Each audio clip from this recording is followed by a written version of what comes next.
What's up guys, welcome to your 7th Java tutorial, and in this tutorial I'm going to be showing you guys how to make a basic calculator using variables and other things that we already learned so far. So in your last tutorial I showed you guys how to get input from a user using something called a scanner, and we're going to need that again, and I already imported it. So the first thing that we're going to want to do is go ahead and make a scanner variable. So let's go ahead and write scanner, and I'm going to name mine Bucky again, and again I'm going to set it equal to new scanner, and also I want to put system in so it knows where to get input from. So write system.in, and that's all you need to do for now. The next thing we're going to need is 3 variables. We need one variable to hold the first number, one variable to hold the second number, and our last variable is going to hold the answer. So they're going to be doubles, by the way. So you can go ahead and declare them by writing double fnum for first num. Go to your next line and write double snum for second num. Or here's a neat little trick.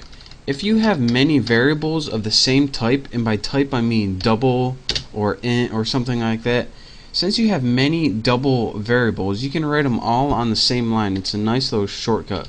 So write snum and answer. You can name your variables anything you want. I just usually have short variables since I don't feel like typing a whole lot. So the first thing we want to do on our calculator is just print a line of text that says enter first number so the user knows what to do. So go ahead, and you know how to write this: system.out.println.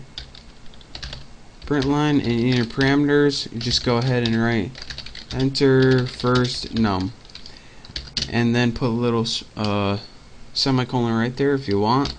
And now we can go, once we have that, all this is going to do is put a line of text enter first num on the screen. Now what we want to do is have a way to enter a number and have it stored in fnum. So go ahead and put fnum equals Bucky, and remember this is our scanner variable, and write next double. And that brings me to another point. Now in our last tutorial I showed you guys something called next line, and it was right here, and that was for strings. Each data type in Java, you need to give it its own method, since you need to tell what you're going to be inputting in there so it knows how to save it. For example, if this was strings you're going to input in there, like hello, you're going to put next line, but since we're inputting a number, you're going to want next double, because double is a type of number. So now once we enter this number, and it can have decimal points, it's going to be stored in the variable fnum, and we're going to need that later. So now we have to do this exact same thing for the second number. So let's go ahead and copy this line since I'm too lazy to type it. Where's the copy? There you are at Haas. And next we want to print enter second number. And now we just need to do the same thing. Go ahead and copy this. And after that prompt pops up, you're gonna, there we go, you're gonna want to store this variable in snum. So the first number you're gonna type is gonna be stored in the variable fnum, and the second number you type is gonna be stored in the variable snum. This stands for first number and second number.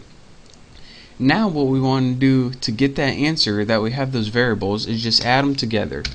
So go ahead and write answer equals, and you're going to want to write fnum plus snum, and now we have whatever number that fnum and snum is going to be stored in answer.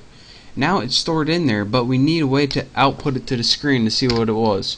So let's go ahead and write system.out.println, and in your parameters just write answer. And what this is going to do is output answer, whatever it was, to the screen.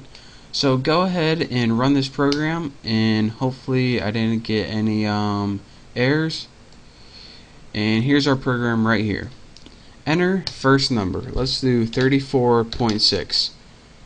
Move my cursor out of the way. Press enter. Enter second number. 54.2. Press enter. It's going to give us our answer, 88.80001. And this is actually something that I want to talk to you guys about, and I will be talking to you guys about it in the next tutorial. Well, probably not in the next one, but this brings me to a good point, which we don't have time to talk about in this tutorial, but I will get to shortly. So basically what I did, enter first number, entered it, enter second number, enter it, and then it gave us an answer, pretty much. And again, to walk you through this one last time, what I did is import the scanner so I could use the Java scanner. And then I wrote everything in my main function because that's where the computer looks first. The first thing I did was write a variable for the scanner just so we could use it. Next, I made 3 variables that were double, which means numbers. First number, second number, answer. The first thing I did was have a little prompt that said enter first number, just so I knew what was going on for the user. Next, I used that little scanner variable in the next double method to have whatever I typed in the keyboard to be stored in the first number. Then I just had something that says enter second number, and then I had it have the user input something else, and whatever they inputted that time is stored in snum. And then I just outputted whatever those two were added together, the sum of that, and I just printed it out on the screen. So that's a very basic calculator, and it had one flaw in it, and that was giving us many decimal points, and I'll show you why that is in the I don't know what tutorial, but it's going to be coming up pretty soon whenever I deal with numbers. But again, that's a basic calculator. That's how you build it, using a new method called next double that we learned, and also how to combine everything we learned so far and build a functioning program.